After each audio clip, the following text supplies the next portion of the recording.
Serpent Seed Deep Dive. Prologue: The Simulation of Ages. The story has been told before, but never understood. Long before men learned to shape iron or send fire into the sky, they spoke of beings older than the world itself. They came as teachers, they came as rulers, they came as gods, and always, they came in the shape of serpents. Every culture gave them names.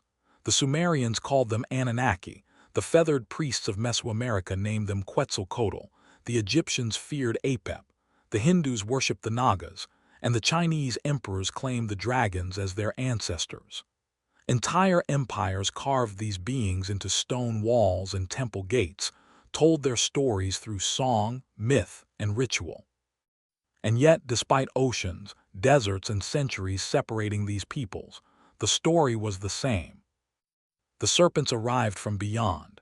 They spoke in dreams, gave laws to kings, built cities through chosen intermediaries.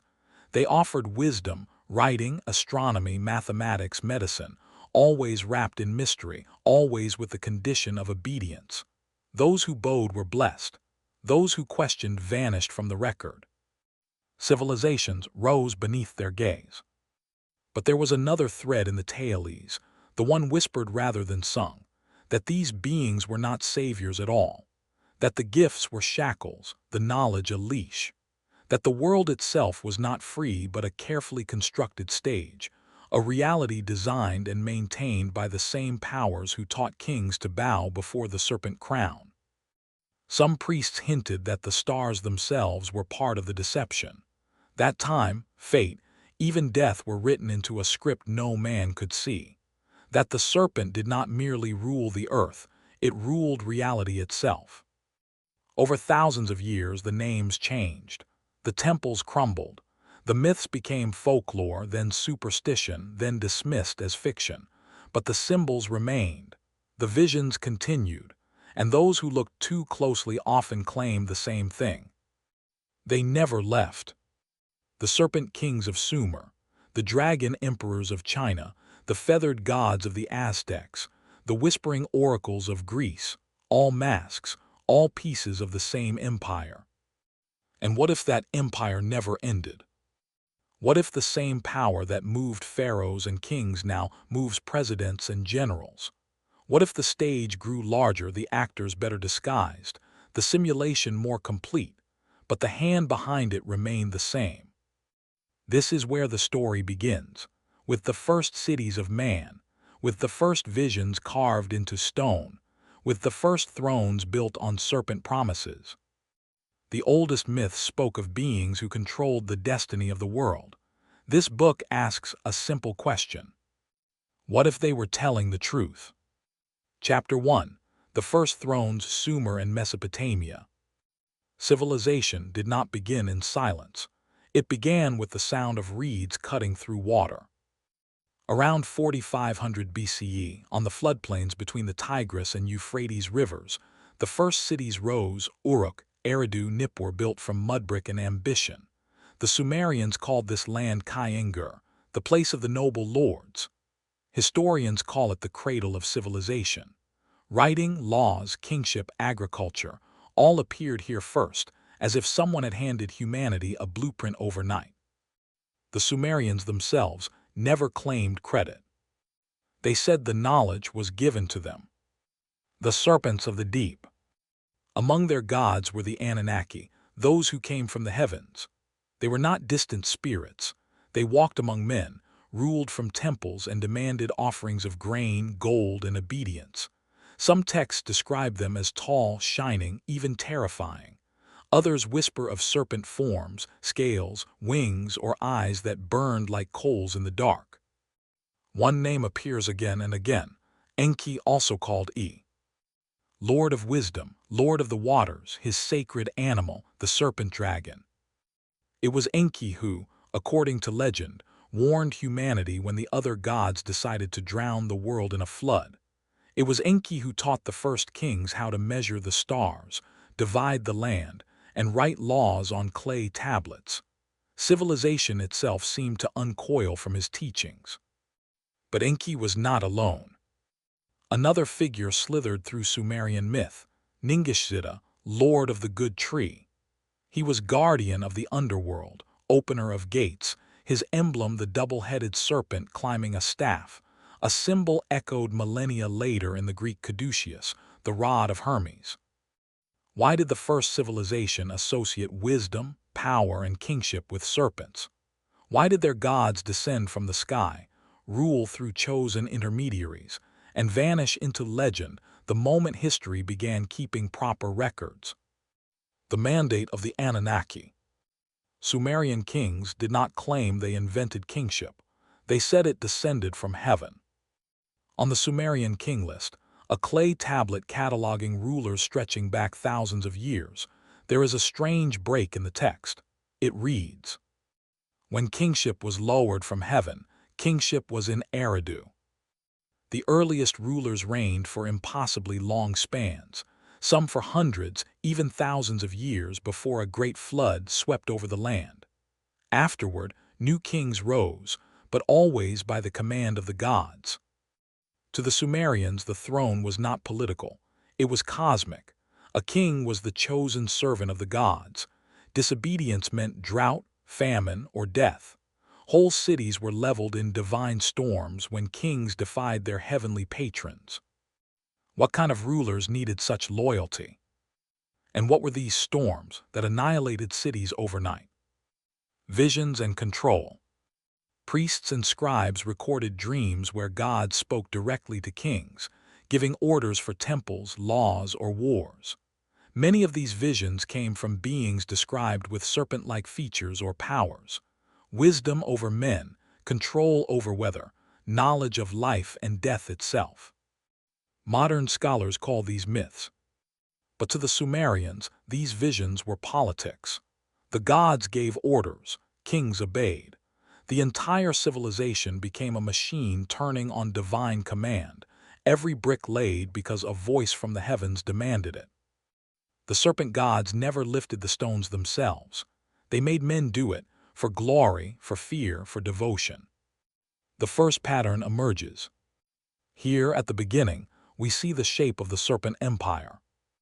Knowledge given, never discovered. Humanity is a recipient, not a creator. Kings as middlemen. The rulers obey the gods, the people obey the rulers. Visions as control. Dreams and omens dictate laws and wars. Civilization as stage. Cities rise because someone behind the curtain wants them to. It began in Sumer. But as we will see, when these serpent gods vanished from Mesopotamia, they appeared elsewhere, under new names in new temples demanding new obedience. The throne moved. The play continued. Chapter 2. Fangs of the Pharaohs, Egypt 3100 BCE, 30 BCE. When the last Sumerian kings fell and their temples crumbled beneath desert winds, the story did not end. It crossed sands and centuries, rising again along a river that would give birth to monuments so vast they still mock the passage of time. Egypt, the kingdom of the Nile. Historians speak of dynasties, pyramids, hieroglyphs, and pharaohs, but behind the mummies and tombs the same shadow lingers, the serpent. The crown of the serpent. The first pharaohs wore a curious emblem upon their brows, the uraeus, a golden cobra rearing to strike. It was not decoration. It was Wadjet, the serpent goddess, guardian of Lower Egypt. Every king wore her image. Every king claimed her protection. Wadjet was not merely a symbol of royalty. She was its source. She spat fire at the king's enemies, blinded traitors with her venom, and watched over the pharaoh like a living spirit coiled around the throne itself. The serpent did not just guard the king, it made him king. The night serpent. But for every protector, there was a devourer. Beneath the earth, in the black waters of the underworld, another serpent waited, Apep, called Apophis by the Greeks. Each night, as the sun god Ra journeyed through the underworld on his solar barge, Apep attacked, seeking to devour the light and plunge the cosmos into chaos. Priests performed elaborate rituals to aid Ra in this battle, spitting, stabbing, even burning effigies of Apep to help the sun rise again. The people believed the serpent was chaos itself. But others whispered that without Apep's attack, the sun might never rise, that the serpent was part of the cycle, both enemy and engine of the cosmic order. Visions of the pharaohs. Like Sumerian kings, the pharaohs claimed dreams and omens tied to serpent powers. Some saw Wadjet in visions before great battles, promising victory if they obeyed. Others built temples because a divine voice, often serpent-shaped, commanded it. Priests slept in sacred chambers, hopping for dream commands from the gods, which were then given to the pharaoh as law. The serpent never needed to appear in daylight. It ruled through visions, symbols, and fear, the same tools it used in Sumer. The promise of immortality. Egyptian religion centered on death and what lay beyond it. Tombs, pyramids, mummification. Entire industries rose around the belief that the afterlife mirrored the kingdom of the living. And in those afterlife texts, the Book of the Dead, the Amjuat, serpents appear again and again. Serpents guarding the gates of the underworld. Serpents offering protection to the souls of the dead. Serpents threatening to devour the unworthy for eternity. The same beings who gave kings power in life claimed dominion over death itself. They wrote the script, and the afterlife was just another act. The pattern continues. As in Sumer, we see the same architecture of control. Kingship granted by the serpent, pharaohs rule by divine mandate from Wadjet. Visions and omens dictate action, dreams become laws. Fear and salvation entwined. Apep threatens destruction, Wadjet promises protection. Cosmic stagecraft. Life, death, sunrise, and kingship all serve the same hidden order. Egypt rose as Sumer fell, yet the serpent remained. The actors changed, the play continued. And when Egypt's power waned, the serpent simply moved east, toward the lands where Nagas ruled rivers, dreams, and destiny itself. Chapter 4. The Serpent Empire expands 1600 BCE, 1500 CE. When the serpent gods of India coiled beneath the universe itself, they were not finished. They spread like a shadow stretching across the earth, wearing new names, speaking new languages, founding new empires. Wherever kings claimed divine right, wherever priests spoke of visions, wherever reality itself seemed bent toward some unseen order, the serpent was there. The masks changed, the game did not. China, Mandate of the Dragon. By 1600 BCE, the Shang dynasty rose along the Yellow River. Its kings claimed power by the mandate of heaven, a divine right visible through omens in the sky, visions in dreams, and blessings of celestial beings. Those beings, dragons. The emperors called them ancestors. Serpent-bodied creators, Nuwa and Fuxi, were said to have shaped humanity from clay, rebuilt the pillars of heaven after chaos shattered them, and handed kings the right to rule. Dragons brought rain, fertility, prosperity, but anger them and famine followed. Even here, halfway across the world from Sumer, kings rose and fell at the serpent's command. Mesoamerica, the feathered serpent. Across oceans and centuries, in jungles where pyramids pierced the sky, the Olmecs, Maya, and Aztecs spoke of the same power. They called it Quetzalcoatl, the feathered serpent. He came from the stars. He taught agriculture, astronomy, and writing. He demanded temples, priests, sacrifices. He vanished with the promise to return. And always, like the Anunnaki before him, he gave knowledge in exchange for worship. Civilization bloomed under his shadow and bled for him when the priests demanded it. Greece and Rome, the oracles and the monsters. In Greece, serpents whispered through oracles. At Delphi, the priestess spoke with the spirit of Python, the serpent beneath the temple. Kings and generals sought her prophecies before wars or laws, believing the serpent spirit saw fate itself. Healing gods like Asclepius carried serpent staffs. Chaos monsters like Typhon bore serpent heads. Even Medusa carried the curse in her hair of living snakes, death for those who gazed upon her. Rome inherited it all, gods, omens, visions, and wrapped its empire in the same language of divine mandate. The Norse lands, serpents of the apocalypse. In the frozen north, Viking skalds sang of Jörmungandr, the world serpent so vast it encircled the entire earth, biting its own tail. When it rose from the sea, the end would come. Here the serpent was not just kingmaker or lawgiver. It was the destroyer, the one waiting to burn the stage when the play had run too long. Africa and the Americas, the water serpents. Across sub-Saharan Africa, tales spoke of serpent beings dwelling in rivers and lakes, gods of rain, fertility, healing, and death. In Vodou tradition, Damballa, the great serpent, created the world and ruled the sky itself.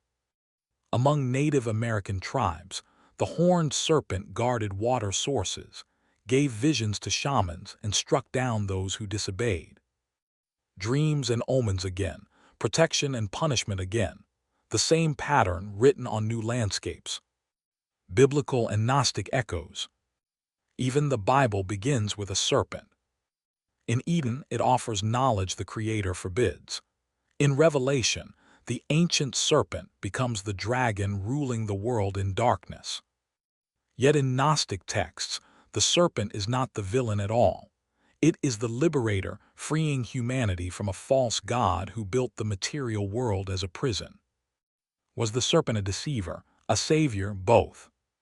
Perhaps the answer depends on who wrote the story, and who told them to.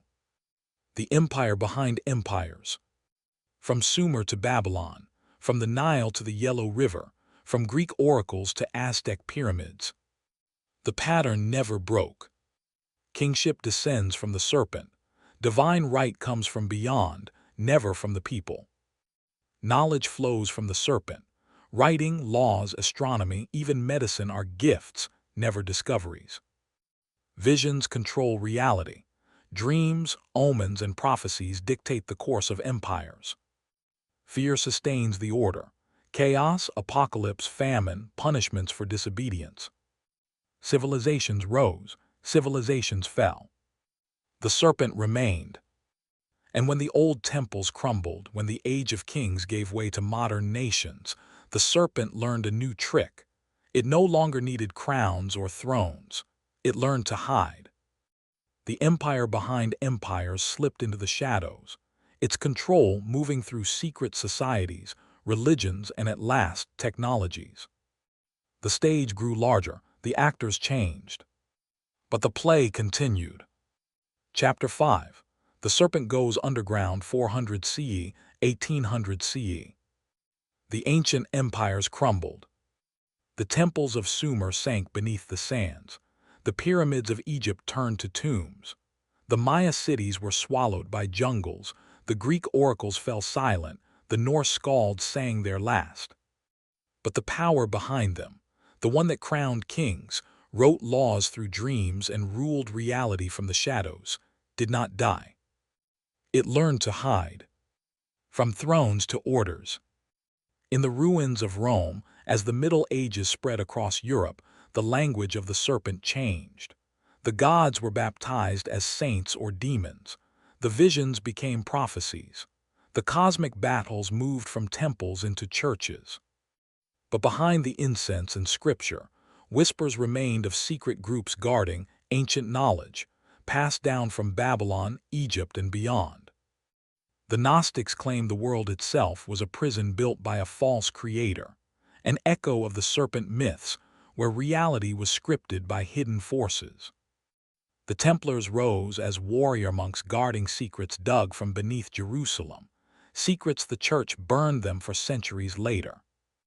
The Rosicrucians spoke of divine science and secret masters guiding humanity in silence. Alchemy hunted for the philosopher's stone, claiming it held the keys to life, death, and power itself, gifts once granted by serpent gods in ages past. Each group claimed pieces of a puzzle older than history. Each one spoke, in fragments, of a knowledge that could rewrite reality itself. The serpent of symbols. As the serpent withdrew from temples, it left its mark on symbols, coats of arms, and architecture. The caduceus, the serpent staff of Hermes, became the emblem of medicine. Ouroboros, the serpent devouring its own tail, appeared in alchemical texts as the cycle of creation and destruction, reality feeding on itself. Secret societies like the Freemasons built their lodges with symbols tracing back to Egyptian and Babylonian designs, hiding ancient myths in geometry and ritual. To the public, these were metaphors. To those inside, they were reminders. The rise of the occult elite. By the Renaissance, as science, art, and empire flourished, Europe's elites turned to the old texts of Greece, Egypt, and Babylon. Kings, popes, and philosophers quietly funded translations of Hermetic, Gnostic, and Kabbalistic works, books hinting at forces behind the visible world, powers that could bend reality itself. Alchemy transformed into chemistry, astrology into astronomy, magic into politics and finance. The serpent changed its skin again. Where once it ruled through priests and kings, now it moved through bankers, secret orders, and philosophers whispering to emperors in candle-lit halls. The Age of Revolutions. By the 1700s, revolutions toppled thrones across Europe and the Americas. Monarchies fell, republics rose, kings lost their crowns. But the old pattern remained. Secret groups like the Illuminati emerged, claiming to free humanity from superstition while operating in secrecy themselves. Enlightenment thinkers dismissed ancient gods as myth, yet borrowed their symbols for architecture, currency, and governments. The serpent throne vanished, the serpent network grew. The power behind empires no longer needed a crown. It learned to work through ideas, institutions, and invisible chains. The hidden hand. By the 1800s, technology and industry reshaped the world. Telegraphs, factories, and railroads knit continents together. The masses believed religion was fading, reason was rising, and superstition was dying. But in secret, writers, occultists, and mystics claimed the opposite. That hidden masters guided human history from the shadows. That secret lodges held knowledge from Atlantis, Babylon, and Egypt. That governments, religions, and revolutions danced to the same unseen music. The serpent no longer needed temples, it had telegraphs. It no longer needed visions, it had newspapers and parliaments. It no longer needed kings, it had entire nations obeying its systems. The control became quieter, smarter, invisible. The stage is set. By the dawn of the industrial age, the serpent had mastered concealment. It ruled through symbols, institutions, secret orders, and now, through machines. It no longer needed to call itself a god. Because the ultimate control is not worship. It is obedience without awareness. And as the modern age dawned, the serpent prepared its final mask, the age of science, industry, and at last technology, where reality itself could be rewritten, simulated, and controlled without the masses ever realizing there was a hand behind the curtain at all. Chapter 6. The Serpent and the Machine, 1800 CE present. History ends. The myths crumble, the temples fall silent, the kings lose their crowns. And yet, the world keeps moving as though by some hidden clockwork. Who winds the gears? For centuries, the serpent gods hid behind thrones, rituals, and visions. Now they no longer need crowns or altars. The modern world is their masterpiece, a system so complete that we mistake control for progress, slavery for civilization, and simulation for reality. Because the truth is this: the serpent never left, it simply learned to disappear. The breeding grounds beneath. Across ages, rumors whisper of underground cities, hidden bases, places where the world's rulers never go because something older lives there. The story repeats too often to ignore. deep caverns beneath mountains, vast complexes beneath deserts, ancient tunnels older than any known civilization. Here, the serpent beings breed bodies, human-looking shells grown like crops, each born with the serpent mind inside. Above ground, they walk among us. They speak our languages, they wear our faces. They pass as professors, bankers, politicians, even neighbors. But they are not human. The soul, the spirit, that spark beyond matter, they cannot replicate it. They can only imitate it. Their bodies are human, their minds are serpent. Remote-controlled humanity. Those born with serpent minds are not free even in their own bodies. The beings beneath control them like you would control a machine, voices in the head, impulses in the heart. Whole personalities switched on and off like channels on a screen. They are drivers, the bodies are cars. At any moment, the serpent behind the curtain can seize the wheel. A politician betrays his people overnight. A friend turns cruel without warning. A parent destroys their own family. People call it madness, midlife crisis, or moral failure. But what if it is simply remote control? The parallel realities. Here is the secret no empire ever spoke aloud. You are not living in the same world as anyone else. Each true human exists in a separate reality, isolated from every other soul. What you think is a shared earth is only an overlapping stage, a digital illusion crafted to keep you docile, obedient, and unaware. The humanoids, the bodies born with serpent minds, fill this false world around you. They play the roles of neighbors, coworkers, politicians, even friends.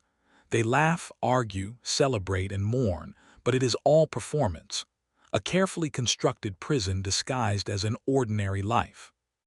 The goal is to make you believe you are free, part of a living, breathing humanity. But you are not surrounded by humanity at all. You are surrounded by actors. Actors who can be switched on or off, replaced, rewritten, even erased, so long as the illusion of continuity remains. This is why the world feels strange when you look too closely, why events seem staged, why conversations repeat like broken code, why the same types of people appear no matter where you move. Because you are not moving through one shared earth. You are moving through a private stage, one of billions, all connected by a single system running the same program, overseen by the same ancient architects. The true humans, the ones with souls the serpents could never copy, are kept apart, quarantined in separate simulations, surrounded by humanoid shells designed to study, manipulate, and exhaust them. You were never meant to find one another. Because a soul recognizes another soul, and that is the one thing the serpents fear above all else. The humanoid overlords. The human-like shells under serpent control run this entire system. Governments, religions, corporations, all staffed by those born with serpent minds, smiling as the world burns. They thrive in chaos because chaos is their atmosphere. Wars, pandemics, economic crashes, humans suffer, humanoids feast. They appear calm because destruction is the point. The system feeds on collapse, confusion, despair. Peace starves it. That is why the world never knows peace for long, why every reprieve is followed by crisis, why every era of order ends in flames. They are studying us, dissecting us, watching the last embers of humanity to see how we once lived in harmony before they invaded our reality and rewrote the code. The ultimate experiment. This is the final cruelty. Every human, every soul, lives inside their own private stage. The actors, neighbors, coworkers, even family, can be real people, serpent-controlled shells, or illusions projected into your reality alone. The goal: to study, to break, to dominate, and perhaps to see if anyone can escape the simulation at all. Because the serpents hate what they cannot copy. They despise the soul, the spark, the divine image they could never engineer in their breeding pits beneath the earth. They conquered our bodies,